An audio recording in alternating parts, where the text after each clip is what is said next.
Give us your assessment. Is there a way out? The war is a total disaster.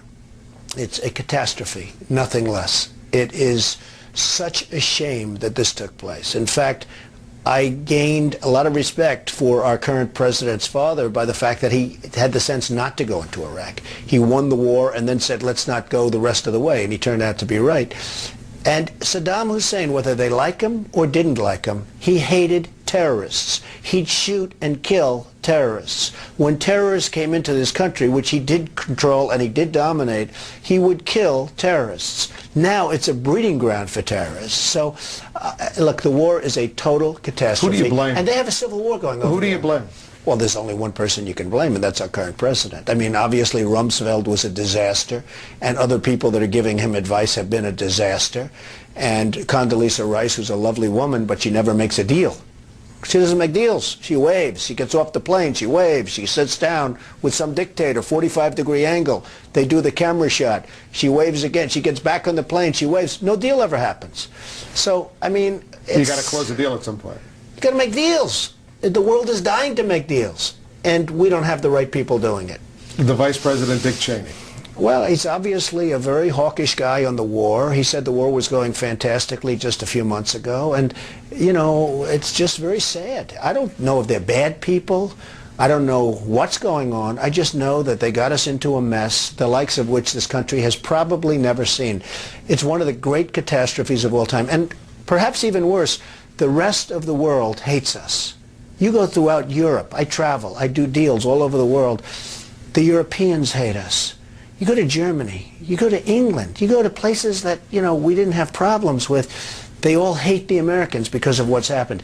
We had a chance after September 11th to be the most popular, for the first time ever, to be the most popular nation on earth, and we blew it. Everybody, for the first time, people felt sympathy. I'm not saying it's a great thing to have sympathy in terms of yourself, but for the first time they felt a sympathy and a love for this country because of what happened. And we blew it. How does the United States get out of this situation? Is there a, how do they get out? way out? You know how they get out? They get out. That's how they get out. Declare victory and leave.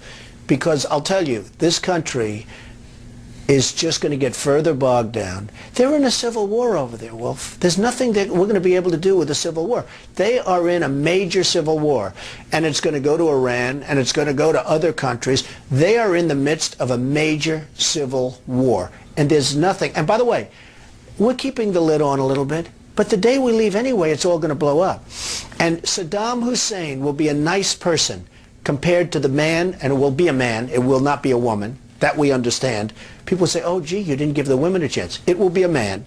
Compared to the person that takes over for Saddam Hussein, he will be considered a nice person. This guy will be the meanest, the worst guy, and he'll have one thing. He will hate America, and he'll use that to flame. So, I mean, this is a total catastrophe, and you might as well get out now because you're just wasting time. And lives. You know, nobody talks about the soldiers that are coming back with no arms and no legs. And I saw at Mar-a-Lago on Mondays, I make Mar-a-Lago my club that you know about. In Palm Beach. I make that twice now. On a Monday, I let returning Iraqi injured soldiers come to the premises. The most beautiful people I've ever seen. But they're missing arms and legs. They're with their wives. Sometimes they're with their girlfriends. And the tears are coming down the faces of these people. I mean, the thousands and maybe hundreds of thousands, and the Iraqis that have been just maimed and killed. This war is a horrible thing. Now, President Bush says he's religious, and yet 400,000 people, the way I count it, have died, and probably millions have been badly maimed and injured. What's going on? What's going on? And the day we pull out, it's going to explode. We're keeping the lid on a little bit. It's still a catastrophe. But the day we pull out, because they're in a civil war, whether we want to admit it or not, they're in a civil war. What do you think of some of these scandals that are unfolding in Washington right now? As we speak, the Attorney General is under fire, Alberto Gonzales. What do you make of this as an executive trying to watch an administration? Look, everything in Washington has been a lie. Weapons of mass destruction was a total lie. It was a way of attacking Iraq, which he thought was going to be easy, and it turned out to be the exact opposite of easy. He reads 60 books a year. He reads a book a week. Do you think the president reads a book a week? I don't think so. He doesn't watch television. Now, one thing I know is that when I'm on television, I watch, or I try. Because you do. Your own ego says, let's watch. Let's see whether it's good or bad. You want to watch, right? He doesn't watch television. So he's on television being interviewed by you or somebody else. He doesn't watch. Does anybody really believe that? Now they're doing this whole scandal with the U.S. attorneys. Now they're finding emails. And it's proven to be a lie. Everything's a lie. It's all a big lie.